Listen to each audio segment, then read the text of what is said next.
ఇప్పుడు నేను పాడబోయే పాట ధనుర్మాసంలో గోదాదేవికి హారతిస్తూ పాడే పాట. ఈ పాట మా నాయనమ్మ గారు చిన్నప్పుడు పాడుతూ ఉంటే ఆ పాట విని మేము లేచేవాళ్ళం. వేడివేడి పొంగల్ దొరుకుతుందని, ఈ పాట అయిపోయిందంటే పూజ అయిపోయిందని అర్థం అండి. ఆ పాట అయిపోగానే వేడివేడి పొంగల్ పెట్టేవారు, తినేసేవాళ్ళం. తర్వాత లేచి తర్వాత కొంచెం పెద్ద అయిన తర్వాత మా చేత ఈ నోము నోయించేవారు మా నాయనమ్మ గారు. కన్ని పిల్లలు చేస్తే తొందరగా కళ్యాణం అవుతుంది, కృష్ణుడు లాంటి భర్త దొరుకుతాడు అని నమ్మకం అనమాట. అందుకని 3 సంవత్సరాలు మా చేత ఈ నోము నోయించారు మా నాయనమ్మ గారు. ధనుర్మాస వ్రతం చేయించారు, ఈ పాటలు నేర్పారు, నేర్పి పాడించారు. పాడించినందుకు కృష్ణుడే నాకు భర్తగా వచ్చారు. ఆయన పేరు కూడా కృష్ణమాచార్యులేను, గోపాలాచార్యులు.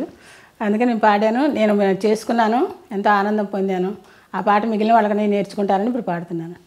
మంగళమని పాడారమ్మా శ్రీరంగనాథుని భామే నిను గనరమ్మా, మంగళమని పాడారమ్మా.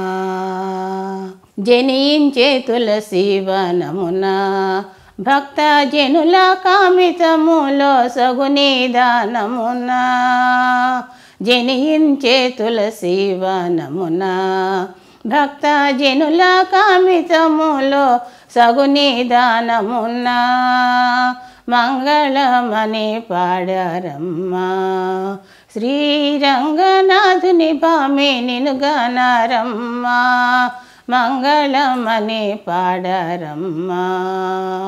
నీపై తమకము మీరా గొల్ల వగలాడి వలి చేసే వ్రతమొక్కసారి, మంగళమని పాడారమ్మా శ్రీరంగనాథుని భామే నిను గనరమ్మా, మంగళమని పాడారమ్మా.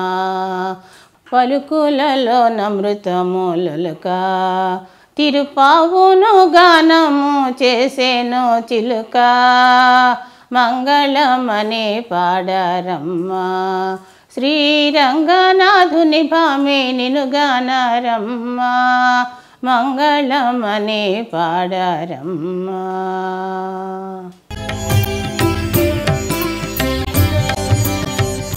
ఇంట్లో వాస్తు మార్పులు అవసరమా అనేది ప్రశ్న. ఈవేళ బాగా పిచ్చి పట్టినటువంటి